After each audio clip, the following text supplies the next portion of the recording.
ഓലപ്പുര, the traditional house. വർഷങ്ങൾക്ക് മുമ്പ് കുട്ടമ്പുഴ പഞ്ചായത്തിലുള്ള എല്ലാ വീടുകളും തന്നെ ഓലകൾ കൊണ്ടൊക്കെ മേഞ്ഞിരുന്നതാണ്. ഓലപ്പുര എന്ന് പറഞ്ഞാൽ അത് സെഞ്ചുറി പാം, കുടപ്പന എന്ന് പറയുന്നത് കൊണ്ടാണ് മേഞ്ഞിരുന്നത്. ഇത് ഇങ്ങനെ ഓലപ്പുര എന്ന് എഴുതിയിട്ടുണ്ടെങ്കിലും ഇവിടെ കാണുന്ന ഈ വീട് ഓല കൊണ്ടല്ല, ഈറ്റ ഇലകൾ കൊണ്ടാണ് മേഞ്ഞിരിക്കുന്നത്. ഓരോ ഈറ്റയുടെ ഇലയിലും, അതായത് അതിൻ്റെ ഒരു തണ്ടിൽ 4-5 ഇലകൾ വീതമുണ്ടാകും. ഈ ഇലകൾ നിറഞ്ഞ ആ ഈറ്റ ഒന്നിന് ഒന്നായിട്ടിങ്ങനെ അടുപ്പിച്ച് മേയുന്നതാണ് ഈറ്റ പുര എന്ന് പറയുന്നത്.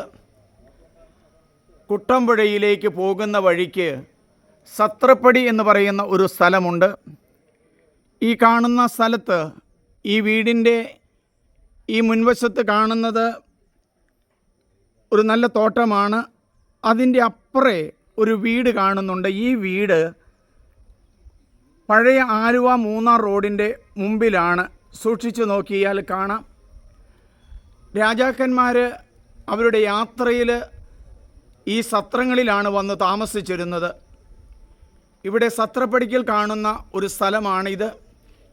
ഇത് ടൂറിസ്റ്റുകൾക്കൊക്കെ കൊടുക്കാനായിട്ടാണ് ഇതിങ്ങനെ പണിതിരിക്കുന്നത്, ഈ ഓലപ്പുര.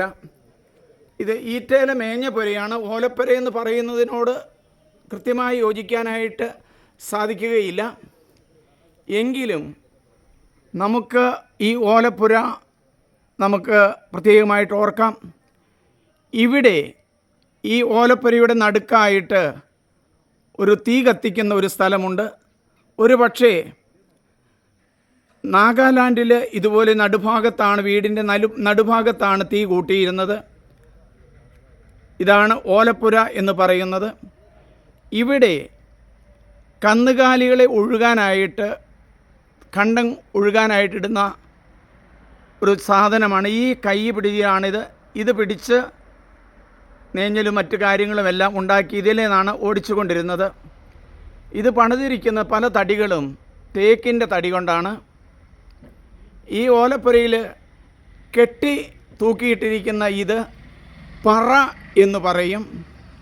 ഈ പറയിൽ 10 ഇടങ്ങഴി നെല്ല് ആണ് കൊയ്യുന്നത്, അതിനകത്തിടുന്നത്. അതിൻ്റെ മുകളിലായിട്ടൊരു കമ്പി വച്ചിരിക്കുന്നത് ശ്രദ്ധിക്കാം. ഇതുകൊണ്ടാണ് ഈ നെല്ല് ഇതിലിട്ട് കഴിഞ്ഞിട്ട് വടിച്ച് അളവ് കൃത്യമാക്കുന്നത്. ഈ ഓലപ്പുരയിൽ ചുറ്റും നല്ല മരങ്ങളും നല്ല സ്ഥലവുമാണ് കാണാത്തവർക്ക് വേണ്ടി ഒരുക്കിയിരിക്കുന്നു. ഇത് വീഡിയോ ചെയ്യുന്നത് സണ്ണി പുൽപ്പറമ്പിലാണ്.